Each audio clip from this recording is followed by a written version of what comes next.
Alors, merci à tous. Je vais essayer de garder tout ça short and sweet, comme on dit en bon français, bon québécois.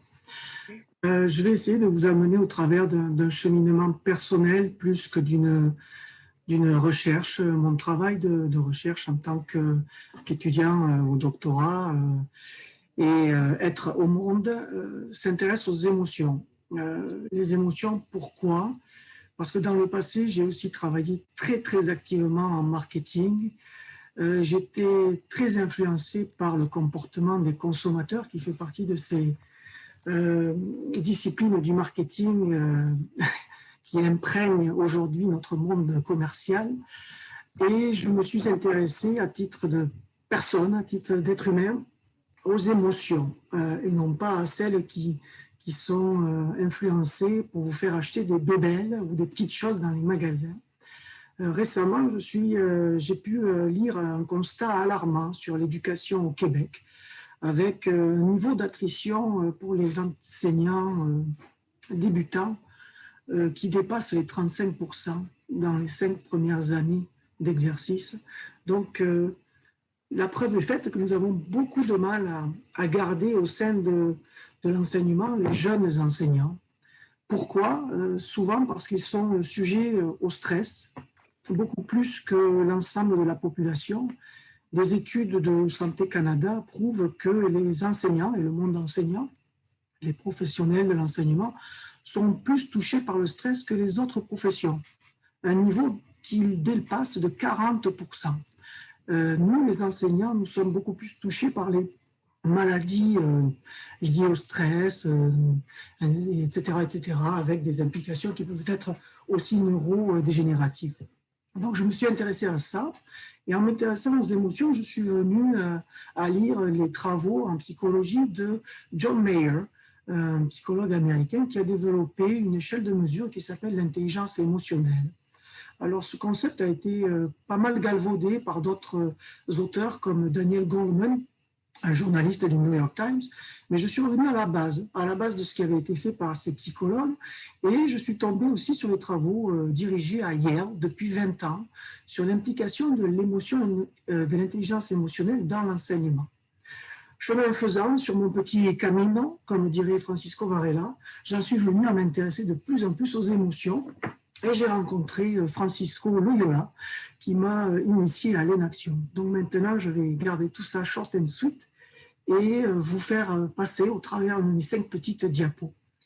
Varela a dit en 1999, dans un de ses textes qui s'appelle Les 4 phares, « Tout phénomène cognitif est également émotionnel et affectif ».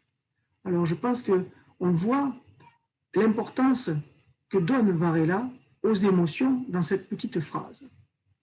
Je vais vous faire écouter cette petite vidéo. Je suis là. Je regarde l'océan. J'entends le bruit des vagues. Je ressens la température. Et je ressens aussi quelque chose en plus.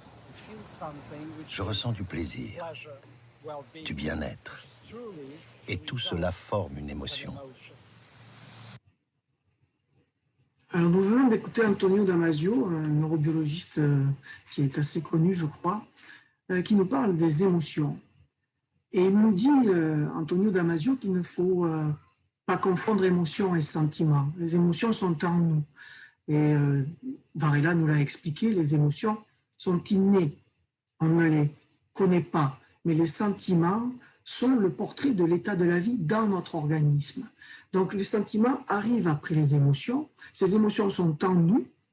On n'est, en théorie, pas censé pouvoir les contrôler. Les sentiments arrivent plus tard et nous donnent une image de ce que notre corps et de ce que notre organisme ressent. Ces émotions qui ont été formées par des siècles et des siècles d'évolution. Varela nous dit que l'émotion constitue le premier niveau de l'affect. Dans ce même texte, Les 4 phares, qu'il a publié en 1999, qui je crois est le dernier texte qu'il ait publié, il parle des émotions en 3 phases, les émotions, l'affect et l'humeur. Il nous explique que le tout évolue avec le temps. La perception des émotions se fait dans et avec un corps et en interaction avec les circonstances extérieures. Je pense que ça, nous en avons parlé. Nous avons parlé aussi de ce couplage sensorimoteur, de cette émergence aussi qui vient de toute cette lecture corporelle.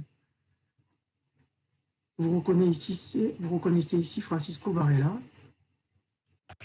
C'est-à-dire que, je dirais aux éducateurs, l'invention, je dis bien l'invention, parce que ce sont des choses qui n'existent pas, presque pas, il me semble, l'invention de l'implication du corporel et l'émotionnel dans le processus d'apprentissage qui fait justement l'émergence du nouveau, c'est essentiel.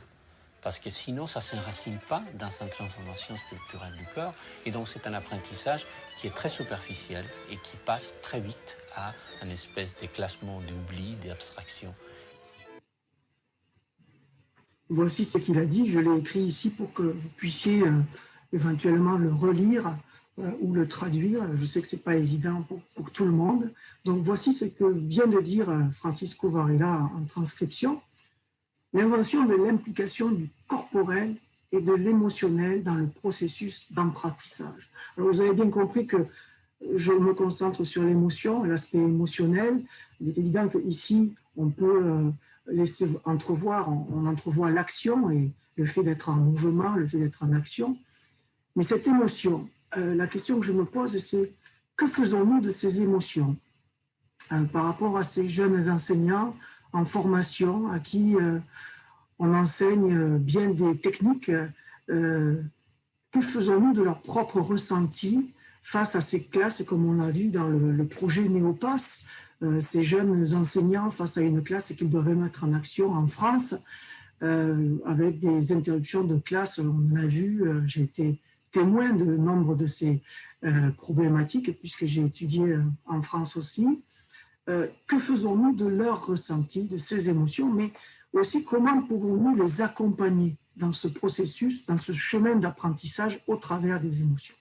Donc voilà, c'était ma petite réflexion du moment, mon petit chemin initiatique sur lequel je voulais vous amener avec moi.